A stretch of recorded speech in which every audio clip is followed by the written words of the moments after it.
తెలుగు మిత్రులారా, మోదీ తాతగారు మాటలు మీరు విన్నారు కదా. చంద్రబాబు గారు, బ్రదర్ పవన్ కళ్యాణ్, ఇది మనమే చేయాలి, మీరే చెయ్యాలి. అధికారంలో వచ్చినంత వరకు ఏమన్నారు?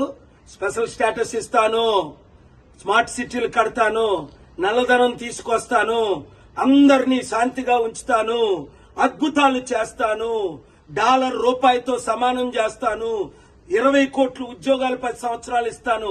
ఆ మాటలన్నీ మర్చిపోయి 2014లో వచ్చినప్పుడు మనకి మట్టి దీపము, ఇప్పుడు వచ్చినప్పుడు పవన్ కళ్యాణ్కి ఆ విక్కీ టాబ్లెట్.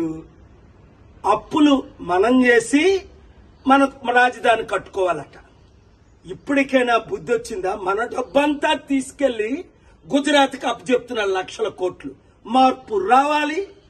మాకు మోదీ వద్దు, మోదీ తొత్తులు వద్దు అన్నవారు అందరూ క్లిక్ చేయండి, వీడియో ఫార్వర్డ్ చేయండి, మార్పు తీసుకురండి.